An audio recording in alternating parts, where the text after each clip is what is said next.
Hello friends, ಎಲ್ಲರಿಗೂ welcome to the study Sudeep YouTube channel. ಇವತ್ತಿನ ಹಿಡಿದಲ್ಲಿ ನಾವು ಸ್ಪರ್ಧಾ ವಿಜೇತ ಮ್ಯಾಚಿನ ಜೂನ್ ತಿಂಗಳ ಮುಂದಿನ ಭಾಗವನ್ನು ನೋಡೋಣ. ಮೊದಲನೇದಾಗಿ ಕೋಲ್ಕತ್ತಾ ನೈಟ್ ರೈಡರ್ಸ್ ಚಾಂಪಿಯನ್ ಆಗಿದೆ 17ನೇ ಆವೃತ್ತಿಯ IPLನಲ್ಲಿ. 2024 ಮೇ 26ರಂದು ಚೆನ್ನೈನ MA ಚಿದಂಬರಂ ಕ್ರೀಡಾಂಗಣದಲ್ಲಿ ಜರುಗಿದ ಫೈನಲ್ ಪಂದ್ಯದಲ್ಲಿ ಕೋಲ್ಕತ್ತಾ ನೈಟ್ ರೈಡರ್ಸ್ ತಂಡ ಗೆದ್ದಿದೆ. ರನ್ನರ್ ಅಪ್ ತಂಡ ಆದದ್ದು ಯಾವುದಂದರೆ ಸನ್ರೈಸರ್ಸ್. ಈ ತಂಡವನ್ನು 8 ವಿಕೆಟ್ಗಳಿಂದ ಸೋಲಿಸಿ ಚಾಂಪಿಯನನ್ನು ಇದು ಕೋಲ್ಕತ್ತಾ ನೈಟ್ ರೈಡರ್ಸ್ ಆಗಿದೆ ಅಂತ ಹೇಳ್ಬೋದು. ಈ ಮೂಲಕ ಕೋಲ್ಕತ್ತಾ ನೈಟ್ ರೈಡರ್ಸ್ ತಂಡ 10 ವರ್ಷಗಳ ನಂತರ ಪ್ರಶಸ್ತಿಯನ್ನು ತನ್ನದಾಗಿಸಿಕೊಂಡಿದೆ. ಈ ತಂಡಕ್ಕೆ ಇದು 3ನೇ ಟ್ರೋಫಿ ಆಗಿದೆ ಅಂತ ಹೇಳ್ಬೋದು.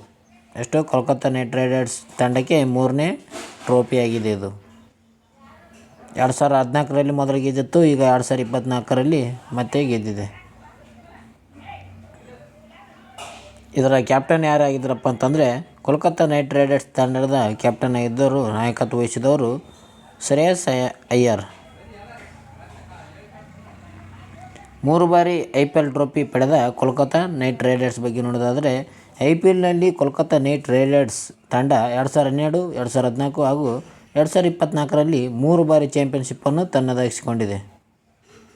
ಈ ಹಿಂದೆ 2 ಸಲ ಟ್ರೋಫಿಯನ್ನು ಜಯಿಸಿದಾಗ ಗೌತಮ್ ಗಂಭೀರ್ ಅವರು ನಾಯಕತ್ವ ವಹಿಸಿದ್ದರು. ಗೌತಮ್ ಗಂಭೀರ್ ಇದ್ದರು ಮೊದಲು ನಾಯಕತ್ವ ವಹಿಸಿ 2 ಟ್ರೋಫಿಯನ್ನು ಗೆದ್ದಿಸಿಕೊಟ್ಟಿದ್ದರು. 2024ರಲ್ಲಿ ಶ್ರೇಯಸ್ ಅವರಿಂದ ಈ ಕೋಲ್ಕತ್ತಾ ನೈಟ್ ರೈಡರ್ಸ್ಗೆ 3ನೇ ಕಪ್ ದೊರೆತಿದೆ.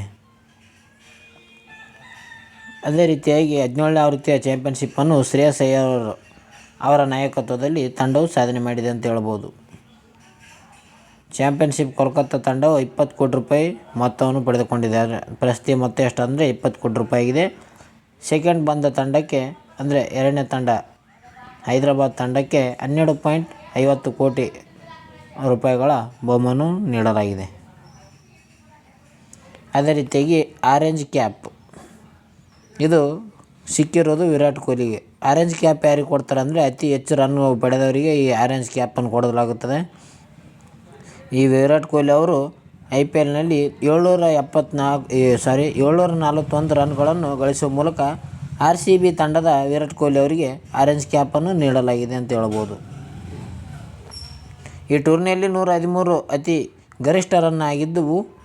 1 ಶತಕ, 5 ಅರ್ಧಶತಕ ಇವರು ಗಳಿಸಿದ್ದಾರೆ. ವಿರಾಟ್ ಕೊಹ್ಲಿ ಅವರು. ಆರೆಂಜ್ ಕಪ್ ವಿಜೇತ ವಿರಾಟ್ ಕೊಹ್ಲಿ ಅವರು 10 ಲಕ್ಷ ರೂಪಾಯಿಯನ್ನು ನೀಡಲಾಗಿದೆ ಯಾರಿಗೆ? ವಿರಾಟ್ ಕೊಹ್ಲಿ ಅವರಿಗೆ. ಅದೇ ರೀತಿಯಾಗಿ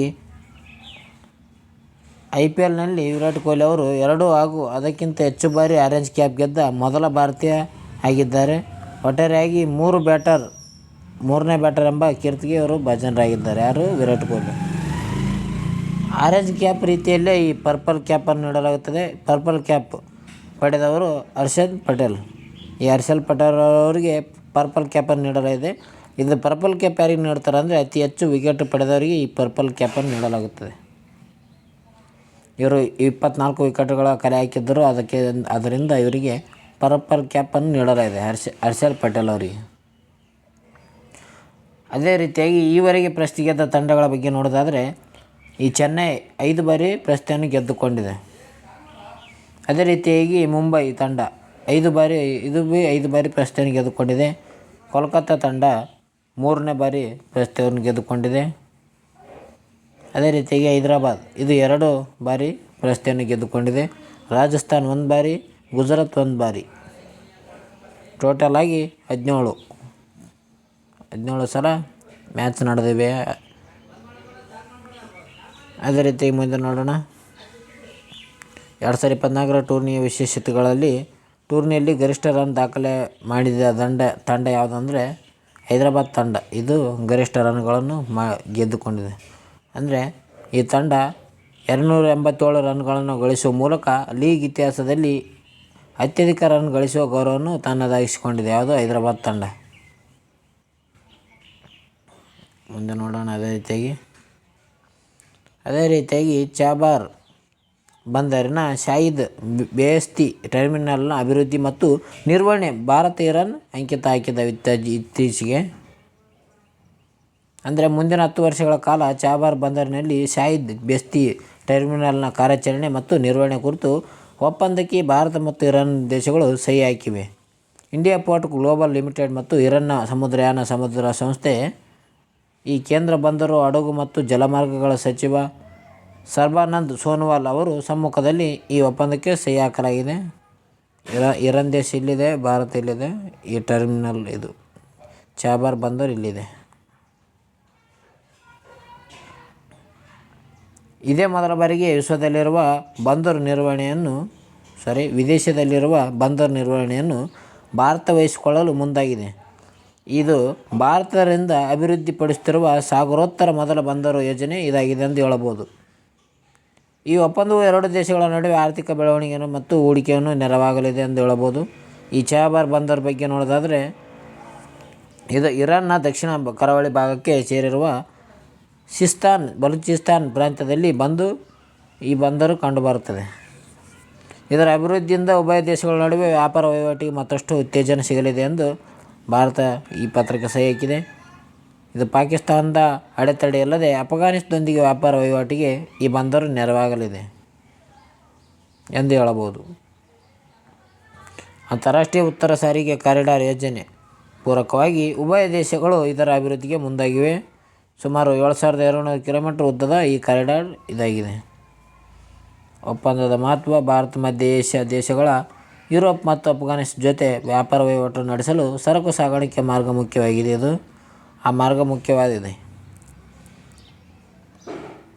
ಈ ಕೊರತೆಯನ್ನು ಚಾಬಾರ್ ಬಂದರು ನೀಗಿಸಲಿದೆ ಎಂದು ಹೇಳಬಹುದು. ಅಂದರೆ ಬೇರೆ ದೇಶಗಳಿಗೆ ನಮ್ಮ ದೇಶದಿಂದ ಸರಕು ಆಮದುಗಳ ವರ್ಗಾವಣೆ ಮಾಡಲು ಈ ಪಾಕಿಸ್ತಾನ ದೇಶದಿಂದ ಹೋಗ್ಬೇಕಾಗ್ತಿತ್ತು, ಅವಾಗ ಅಫ್ಘಾನಿಸ್ತಾನಕ್ಕೆ ಅಥವಾ ಮಧ್ಯ ದೇಶಗಳಿಗೆ ಹೋಗ್ಬೇಕಾದ್ರೆ. ಆದರೆ ಈಗ ಇರಾನ್ ದೇಶದಿಂದ ಹೋಗ್ಬೋದು, ಸುಲಭವಾಗಿದೆ. ಇರಾನ್ನಿಂದ ಎಲ್ಲ ಮಧ್ಯಪ್ರಾಚ್ಯ ಅಂತ ಹೇಳ್ಬೋದು. ಅಲ್ಲದೆ ಪಾಕಿಸ್ತಾನದ ಬಲೂಚಿಸ್ತಾನದಲ್ಲಿರುವ ಗ್ವಾದರ್ ಬಂದರು ಮತ್ತು ಇರಾನ್ನಲ್ಲಿರುವ ಚಾಬಾರ್ ಬಂದರುಗಳು ಎರಡೂ ಬಹಳ ಸಮೀಪದಲ್ಲಿವೆ. ಗ್ವಾದರ್ ಬಂದರಿನಲ್ಲಿ ಚೀನಾದ ಮಹತ್ವಾಕಾಂಕ್ಷೆಯ BRI ಯೋಜನೆ ನಡೆಯುತ್ತಿದೆ. BRI ಭಾರತ ಮತ್ತು ಇರಾನ್ ಚಾಬಾರ್ ಬಂದರಿನ ಒಪ್ಪಂದಗಳ ಪ್ರಮುಖ ಹೆಜ್ಜೆಗಳು ಕೂಡ ನೋಡಲಾಗಿದೆ. 2015ರಲ್ಲಿ ಚಾಬಾರ್ ಬಂದರಿನ ಅಭಿವೃದ್ಧಿಗಾಗಿ ಭಾರತ ತಿಳುವಳಿಕೆ ಪತ್ರಕ್ಕೆ MOUಗೆ ಸಹಿ ಹಾಕಿತ್ತಂತ ಹೇಳ್ಬೋದು. ಇದು ತ್ರಿಪಕ್ಷೀಯ ಒಪ್ಪಂದ ಮತ್ತು ನವೀಕರಣ ನಂತರ ಅಂತಿಮ ಒಪ್ಪಂದ ಬಗ್ಗೆ ನೋಡಿಕೊಳ್ಳಿ ಫ್ರೆಂಡ್ಸ್. ಪಾಸ್ ಮಾಡಿಕೊಂಡು ಅಥವಾ ಸ್ಕ್ರೀನ್ಶಾಟ್ ತೆಗೆದುಕೊಳ್ಳಿ. ಇದು ಏನಾದರೂ ನೀವು 140 ಕ್ವಾಲಿಟಿಯಲ್ಲಿ ನೋಡ್ತಿದ್ರೆ ಅಂದರೆ ಇದು 360 ಕ್ವಾಲಿಟಿ ಮಾಡಿಕೊಳ್ಳಿ, ಚೆನ್ನಾಗಿ ಕಾಣುತ್ತೆ ಅಕ್ಷರ. ಮುಂದೆ ಹೋಗೋಣ. ಇದು ಕೂಡ ಅದೇ ರೀತಿಯಾಗಿದೆ. ಚಾಬಾರ್ ಬಂದರಿನ ಒಪ್ಪಂದದ ಭಾರತಕ್ಕಿರುವ ಅನುಕೂಲಗಳು ಯಾವಪ್ಪ ಅಂತಂದರೆ, ಪರ್ಯಾಯ ವ್ಯಾಪಾರ ಮಾರ್ಗವನ್ನು ಅಭಿವೃದ್ಧಿಪಡಿಸುವುದು. ಅಂದರೆ ಬೇರೆ ದೇಶಗಳಿಗೆ ನಮ್ಮ ದೇಶದಿಂದ ಸರಕು ಆಮದು ಮತ್ತು ರಫ್ತಿನಲ್ಲಿ ಈ ವ್ಯಾಪಾರ ಮಾರ್ಗ ಸುಲಭವಾಗಲಿದೆ ಅಂತ ಹೇಳ್ಬೋದು. ಅದೇ ರೀತಿಯಾಗಿ ಆರ್ಥಿಕ ಪ್ರಯೋಜನಗಳು ಕೂಡ ಆಗಲಿವೆ ಭಾರತಕ್ಕೆ.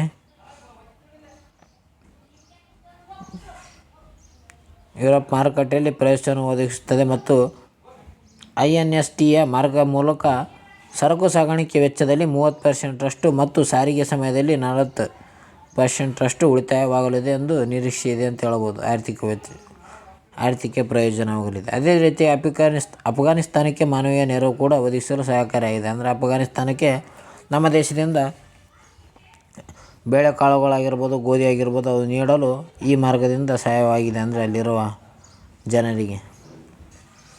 ಮುಂದೆ ನೋಡೋಣ. ಹಿಂದೂ ಮಹಾಸಾಗರದಲ್ಲಿ ಪ್ರವೇಶದ ಮೇಲೆ ಭಾರತ ಪ್ರಭಾವ ಹೆಚ್ಚಳ ಆಗಲಿದೆ. ಪಾಕಿಸ್ತಾನ ಗ್ವಾದರ್ ಬಂದರಿನ ಪ್ರತಿಯಾಗಿ ಚಾಬಾರ್ ಬಂದರು ಅಭಿವೃದ್ಧಿ ಮಾಡಲಾಗುತ್ತಿದೆ. ಅದೇ ರೀತಿಯಾಗಿ ಕಡಲ್ಗಳ್ಳತನ ಪ್ರಕರಣ ಕೂಡ ನಿಯಂತ್ರಣ ಮಾಡಲು ಇದು ಅನುಕೂಲವಾಗಲಿದೆ. ಚಾಬಾರ್ ಬಂದರ ಒಪ್ಪಂದದ ಪರಿಣಾಮವಾಗಿ ಭಾರತ ಮುಂಬರುವ ಸವಾಲುಗಳು ಯಾವಪ್ಪ ಅಂತಂದರೆ, ಅಮೆರಿಕ ನಿರ್ಬಂಧಗಳ ಸಂಭಾವ್ಯ ಅಪಾಯ ಇದೆ. ಹೌತಿ ಕೆಂಪು ಸಮುದ್ರದ ಬಿಕ್ಕಟ್ಟು ಕೂಡ ಇದೆ. ಅಂದರೆ ಹೌತಿ ಬಂಡುಕೋರರ ಸಂವಹನ ಸಮುದ್ರ ಮಾರ್ಗಗಳನ್ನು ಅಡ್ಡಿಪಡಿಸಬಹುದು ಅಥವಾ ಆ ಚಾಬಾರ್ ಬಂದರ ಮೇಲೆ ಸಂಚಾರ ಮೇಲೂ ಪರಿಣಾಮ ಬೀರಬಹುದು ಅಂತ ಹೇಳ್ಬೋದು. ಈ ಹೌತಿ ಬಂಡುಕೋರರು ಇದು ಇದೆ, ನೋಡಿಕೊಳ್ಳಿ ಫ್ರೆಂಡ್ಸ್. ಇವನ್ನ ಪಾಸ್ ಮಾಡಿಕೊಂಡು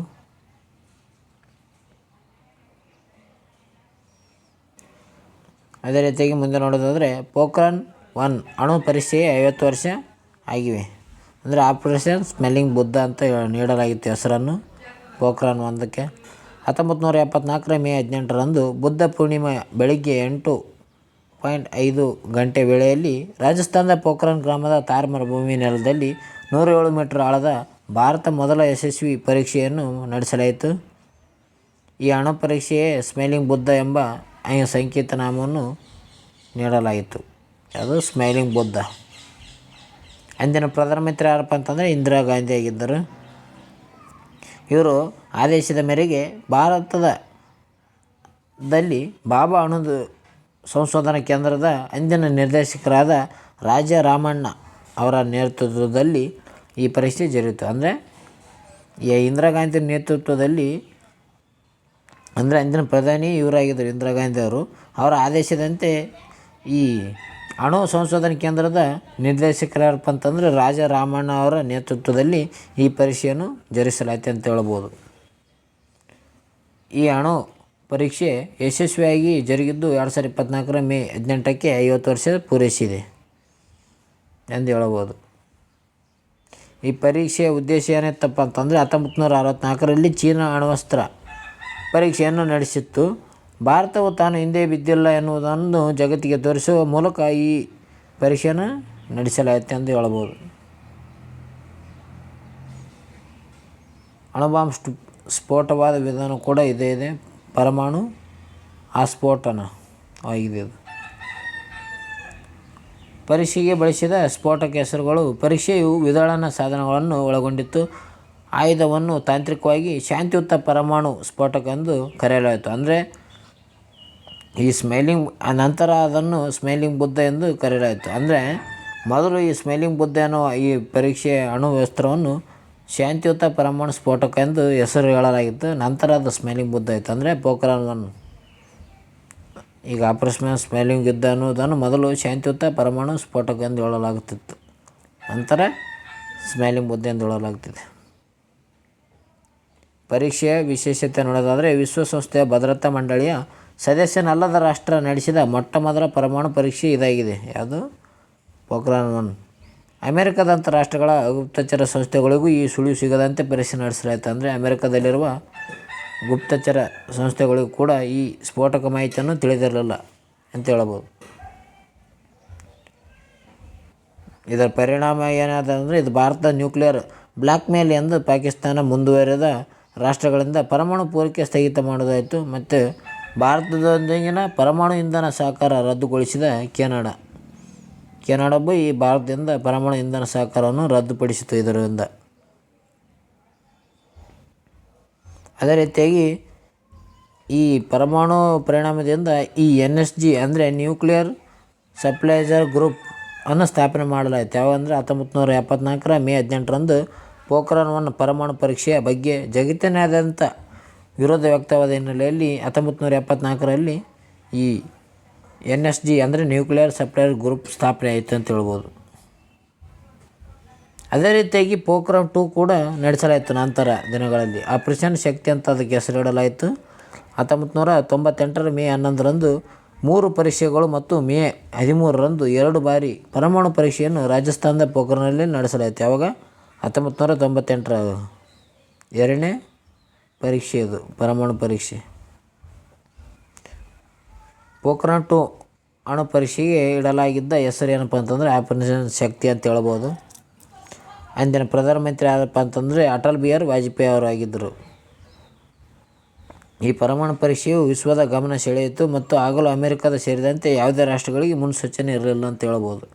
ಅಂದರೆ ಯಾರಿಗೆ ಗೊತ್ತಾಗಲಾರ್ದಾಗೆ ರೀತಿಯಲ್ಲಿ ಈ ಪರಮಾಣು ಪರೀಕ್ಷೆಯನ್ನು ನಡೆಸಲಾಯಿತು. ಈ ಕಾರ್ಯಾಚರಣೆ ನೇತೃತ್ವ ವಹಿಸಿದವರು ಯಾರಪ್ಪ ಅಂತಂದರೆ ಡಾಕ್ಟರ್ APJ ಅಬ್ದುಲ್ ಕಲಾಂ ಅವರು 2ನೇ ಪರಮಾಣು ಪರೀಕ್ಷೆಯನ್ನು ನಡೆಸಿದ್ದಾರೆ ನೇತೃತ್ವದಲ್ಲಿ.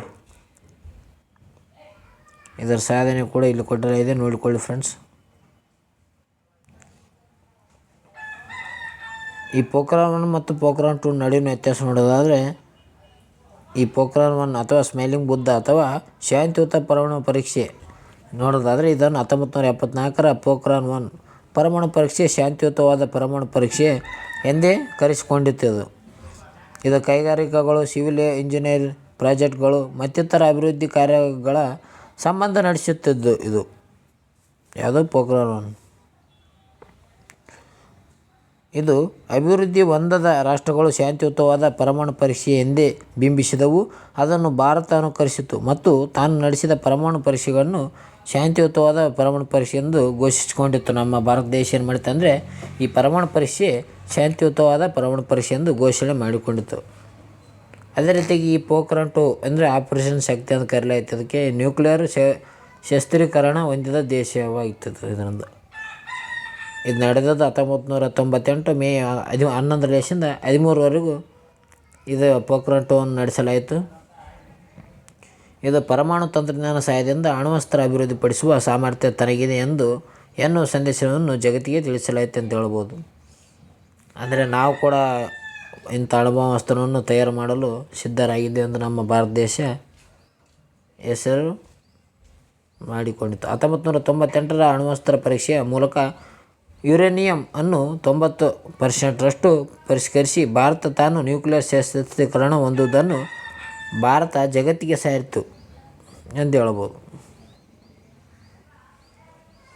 ಅದೇ ರೀತಿ ಮುಂದೆ ನೋಡೋದಾದರೆ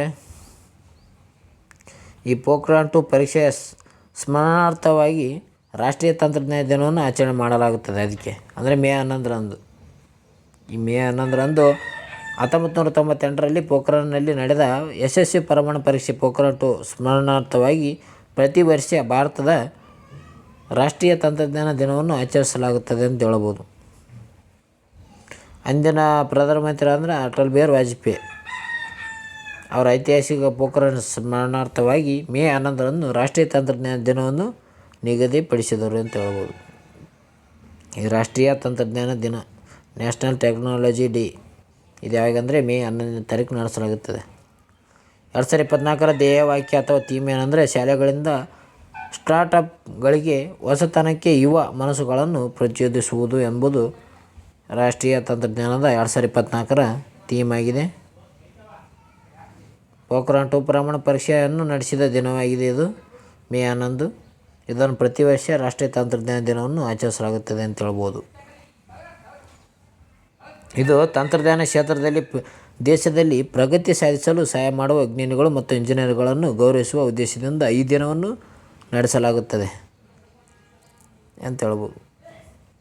ಅದೇ ರೀತಿಯಾಗಿ 1998ರ ಮೇ 11ರಂದು ಜರುಗಿದ ಪ್ರಮುಖ ಘಟನಾವಳಿಗಳು ಇಲ್ಲಿ ಕೊಡಲಾಗಿದೆ. 1998ರ ಮೇ 11ರಂದು ಬೆಂಗಳೂರಿನಲ್ಲಿ ಭಾರತದ ಸ್ವದೇಶಿ ನಿರ್ಮಿತ ವಿಮಾನ ಹಂಸ-3 ಯಶಸ್ವಿಯಾಗಿ ಹಾರಾಟ ನಡೆಸಲಾಯಿತು. ಯಾವಾಗ? 1998ರಲ್ಲಿ.